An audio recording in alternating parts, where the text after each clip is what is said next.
श्लोक के माध्यम से इस बात की पुष्टि हो जाती है कि इस संसार में एक व्यक्ति वो है जो भगवान के सगुण स्वरूप को पूजता है, तो दूसरा व्यक्ति भगवान के अव्यक्त व निराकार रूप को पूजता है। अर्जुन इसी संदर्भ में अपना सवाल कृष्ण से करते हुए बोलते हैं कि जो आपकी सेवा में निरंतर लगकर आपके सगुण स्वरूप की उपासना करता है और दूसरा जो केवल आपकी निर्गुण स्वरूप की उपासना करता है, उनमें से उत्तम निपुण योगी कौन है? निर्गुण स्वरूप से तात्पर्य हुआ बिना रूप वाले ईश्वर, जिसे बहुत से लोग एनर्जी के रूप में स्वीकार करते हैं। ब्रह्मांड शक्तियों से भरा है, इसे ही ईश्वर की शक्ति मान लेना। भगवान से साक्षात्कार के कई साधन हैं, लेकिन इस अध्याय में कृष्ण ने भक्ति योग को सबसे उत्तम बताया है, जिस पर आगे बात होने वाली है। भगवान के सगुण स्वरूप को मानने वालों और निर्गुण स्वरूप को मानने वालों में से अधिक सिद्ध कौन है? अर्जुन के इस सवाल पर भगवान कृष्ण जवाब देते हैं कि जो भक्त मुझ में अपने मन को निरंतर लगाए हुए परम श्रद्धा भाव से मेरे साकार रूप की उपासना करते हैं, वे मेरे मत से उत्तम योगी हैं, यानी वो ही सर्वश्रेष्ठ हैं। जो लगातार ही ईश्वर का चिंतन कर रहा हो, उसे बाकी भक्तों की तुलना में उत्तम कहना गलत नहीं होगा। इसी बात की पुष्टि कृष्ण ने भी की है।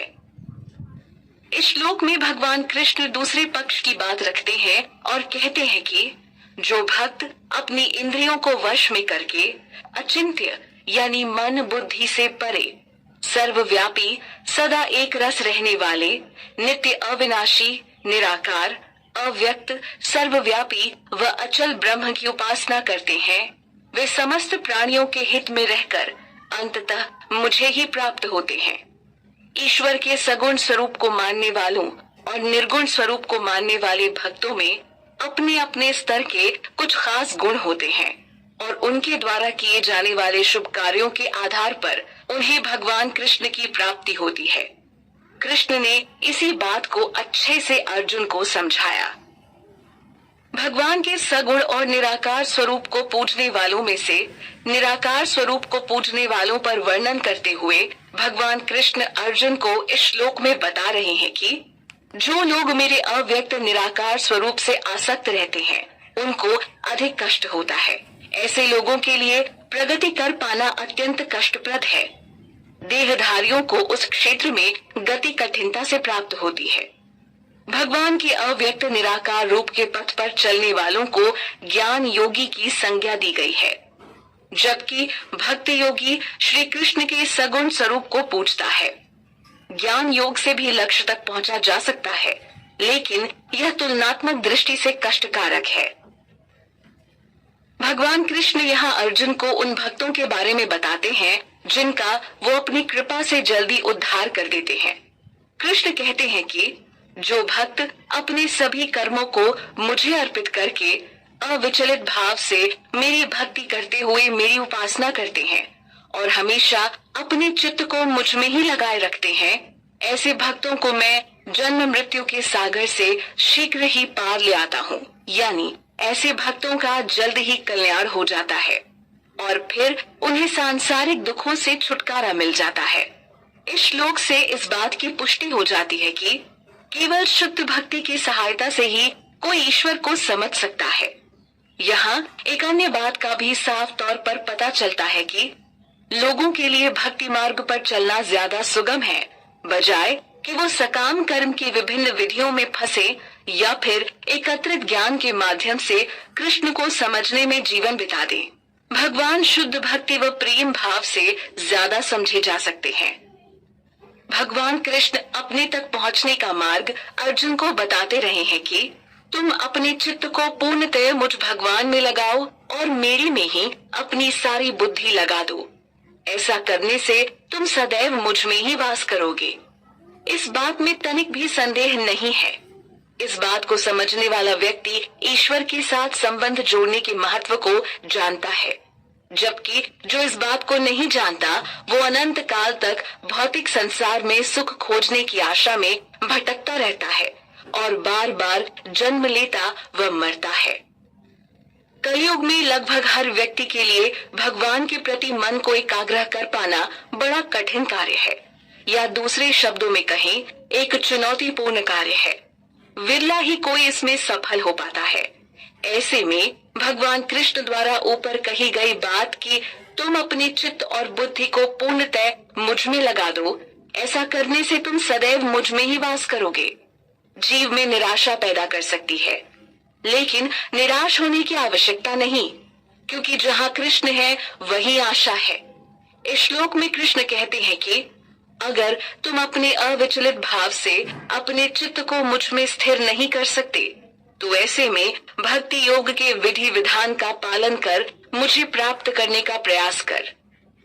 इस अध्याय के 8वें श्लोक में भगवान ने अर्जुन को बताया है कि मन व बुद्धि को पूर्णतया मुझ में स्थिर कर देने से वो जीव सदैव मुझ में ही वास करता है। फिर 9वें श्लोक में कहा है कि अगर कोई अविचलित भाव से चित्त को मुझ में स्थिर न कर सके, तो उसे भक्ति योग का सहारा लेना चाहिए। अब यहाँ कृष्ण कहते हैं कि अगर व्यक्ति भक्ति योग के विधि विधानों का भी पालन करने में असमर्थ है, तो उसे मेरे लिए कर्म करना चाहिए। मेरे लिए कर्म करके भी जीव सिद्धि को प्राप्त हो जाएगा। कृष्ण के लिए कर्म करने के सिद्धांत को इस प्रकार समझा जा सकता है कि जब उस कार्य से मिलने वाले फल के प्रति जीव की कोई आसक्ति ना हो, व्यक्ति वो कार्य सिर्फ कृष्ण की प्रसन्नता के लिए करे। ऐसा कर उसे स्वयं आनंद की अनुभूति हो। इस श्लोक की कड़ी 8वें श्लोक, 9वें श्लोक और 10वें श्लोक से जुड़ी है, जिनमें भगवान जीव को खुद तक पहुंचने के उपाय सुझा रहे हैं। 8वें श्लोक में कहा कि मन व बुद्धि को मुझ में स्थिर कर दो। 9वें श्लोक में कहा कि भक्ति योग के विधि विधानों का पालन करो, और 10वें श्लोक में कहा कि सिर्फ मेरे लिए कर्म करो। अब 11वें श्लोक में कृष्ण बताते हैं कि अगर कोई मेरे लिए कर्म भी ना कर सके, तो ऐसे में व्यक्ति को अपने मन और इंद्रियों को वश में कर मेरी शरण लेनी चाहिए। उसे अपने सभी कर्मों के फल का त्याग करना चाहिए। कर्म फल के त्याग से उसका मन स्वच्छ होने लगता है, और स्वच्छ मन से वो ईश्वर को समझने में समर्थ हो पाता है। बहुत लोग ऐसे होते हैं जो भक्ति के प्रति रुचि नहीं रखते या किसी भी कारण से भक्ति से जुड़ नहीं पाते, लेकिन वो समाज सेवा, राष्ट्र सेवा आदि के प्रति कार्य कर लेते हैं। समाज सेवा में अपनी कमाई के पैसे दान कर उसका परित्याग करता है। इससे उसका हृदय शुद्ध होता है। देखा जाए तो भगवान कृष्ण ने जीव के लिए एक नहीं बल्कि कई उपाय सुझाए हैं, जिनका पालन कर वो खुद को कृष्ण सेवा से जोड़ सकता है, या कहीं कृष्ण को प्राप्त कर सकता है। भगवत गीता में कई बातों की तुलनात्मक ढंग से प्रस्तुति हुई है। जैसे 5वें अध्याय में अर्जुन ने भगवान से पूछा कि कर्म संन्यास और कर्म योग में से श्रेष्ठ क्या है। ऐसे में भगवान की परा और अपरा शक्ति में से श्रेष्ठ क्या है, मन और बुद्धि में से श्रेष्ठ क्या है। इसी श्रृंखला में अब 12वें अध्याय के 12वें श्लोक में कृष्ण बताते हैं कि अभ्यास से श्रेष्ठ ज्ञान है। जो अभ्यास नहीं कर सकते उन्हें ज्ञान का अनुशीलन करना चाहिए, लेकिन ज्ञान से श्रेष्ठ ध्यान है। ध्यान से भी श्रेष्ठ कर्म फलों का त्याग, क्योंकि कर्म फल के त्याग से तत्काल ही परम शांति प्राप्त होती है। यह बात बिल्कुल उचित है। जब भी हम कोई काम शुरू करते हैं तो उसके परिणाम की चिंता हमें पहले ही घेर लेती है। ये चिंता पूरी प्रक्रिया के दौरान मन को परेशान किए रहती है। इसके विपरीत ऐसे भी कई कार्य हम जीवन में करते हैं जिसके फल के प्रति हमें कोई आसक्ति नहीं होती, तो फिर उसके प्रति चिंता भी महसूस नहीं होती। दोनों परिस्थितियों में हम अंतर को साफ महसूस कर सकते हैं। श्लोक संख्या 13 और 14 में भगवान कृष्ण अपने प्रिय भक्तों की विशेषता पर बात कर रहे हैं, यानी एक जीव में किस प्रकार के गुण होने चाहिए जिसके बाद वो कृष्ण का सबसे प्रिय बन सके। पिछले अध्याय यानी 11वें अध्याय के आखिरी श्लोक में श्री कृष्ण ने अर्जुन को बताया है कि जो व्यक्ति मेरे लिए ही कर्म करता है, मुझे ही अपना परम लक्ष्य मानता है, मेरी ही भक्ति करता है, जो भौतिक विषयों से आसक्ति रहित है और जो सब लोगों के प्रति समभाव या कहें मैत्री भाव रखता है, वो मुझे प्राप्त करता है। अध्याय 6 ध्यान योग के अंदर एक सच्चे योगी के गुणों पर बात हुई थी कि एक सच्चा योगी हर व्यक्ति में परमात्मा तत्व को देखता है। समभाव दृष्टि रखने वाले भगवान को बड़े प्रिय होते हैं। अब यहाँ श्री कृष्ण अर्जुन को यही समझा रहे हैं कि जो सभी प्राणियों के प्रति द्वेष भाव से रहित है, सबका मित्र और दयालु है, ममता और अहंकार रहित है, जो सुख दुख में समभाव और क्षमाशील है, सदैव संतुष्ट है तथा जो योगी मन, इंद्रियों और शरीर को वश में किए हुए है, दृढ़ निश्चय वाले हैं और मुझ में ही अपने मन तथा बुद्धि को अर्पित कर चुके हैं, ऐसा भक्त मुझे अति प्रिय है। यहाँ भगवान कृष्ण अर्जुन को बताते हैं कि जिस प्राणी से किसी भी दूसरे व्यक्ति को कष्ट नहीं पहुँचता और न ही वो स्वयं किसी के द्वारा उत्तेजित या कहीं आहत होता है, तथा जो हर्ष, ईर्ष्या, भय और चिंता में समभाव रखता है, वह भक्त मुझे अति प्रिय है। पिछले श्लोक में भी भगवान ने अपने प्रिय भक्तों की कुछ विशेषताओं को प्रस्तुत किया था और इस श्लोक में भी उन्होंने कुछ अन्य गुणों की बात कही। जिस भक्त में भी ये बताए गए गुण होते हैं, वो कृष्ण का प्रिय बन जाता है। भौतिक दुनिया में रहने वाले जीवों में ये गुण कम ही पाए जाते हैं, क्योंकि प्रकृति के गुणों के अधीन रहकर जीव के लिए हर्ष, ईर्ष्या, भय और चिंता से मुक्त हो पाना बड़ा जटिल काम है। लेकिन कृष्ण की शरण लेकर जीव अपनी स्थिति में सुधार ला सकता है और साथ ही खुद को इन सब से मुक्त कर सकता है। श्री कृष्ण कृपा से ही जीव भौतिक जीवन के परिवर्तनों के प्रभाव से छुटकारा पा सकता है। ऐसा भक्त जो अपेक्षा रहित है, जो बाहर व अंदर से पवित्र है, जो कुशल है यानी अपने कार्यों में दक्ष है तथा अनासक्त है, दुखों से रहित है और सभी कर्म फलों का त्यागी है, अर्थात निष्काम भाव से अपने सभी कर्म करता है, ऐसा भक्त मुझे प्रिय है। भक्तों व साधु पुरुषों के गुणों के ऊपर भगवान कई बार पहले भी अर्जुन को बता चुके हैं। सन्यासी व्यक्ति भौतिक संसार में होते हुए भी संसार में नहीं होता। ईश्वर को समझ जाने के बाद वो अपने चित्त को हमेशा कृष्ण में ही लगाए रहता है, जिससे उसके भौतिक हालात कष्ट नहीं पहुंचा पाते हैं। कष्टों से मुक्त वो और भी लगन पूर्वक कृष्ण की भक्ति कर उनका प्रिय बन जाता है। श्री कृष्ण आगे बताते हैं कि जो भक्त न कभी हर्षित होता है, न द्वेष करता है, न शोक करता है, न कामना करता है और जो शुभ अशुभ कर्मों का त्यागी है, वह भक्त मुझे प्रिय है।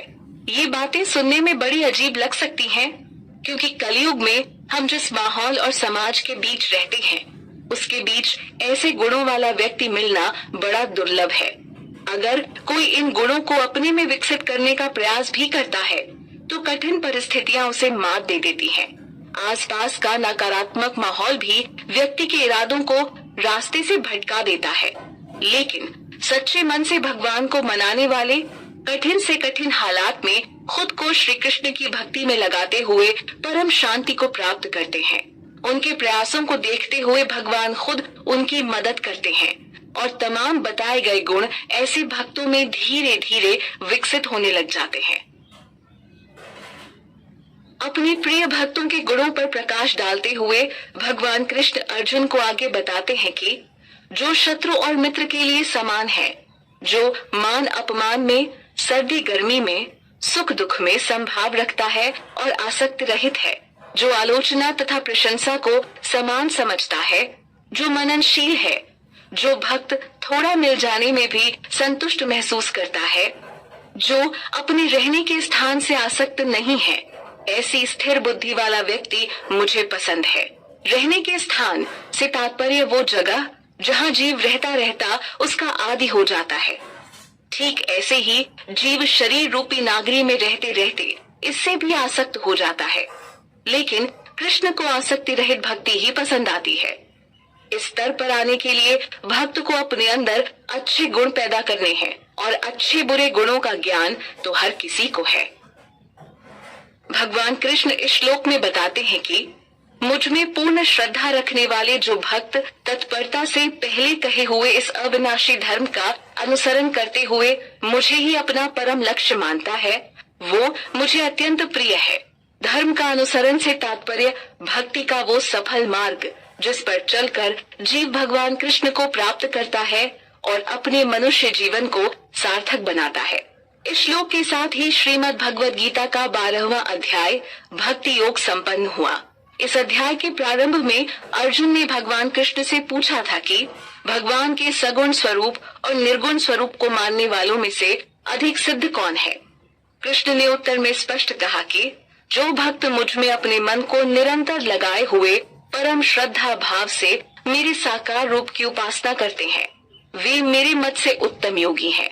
हालांकि आत्म साक्षात्कार की कई विधियां हैं, लेकिन भक्ति निस्संदेह सर्वश्रेष्ठ है।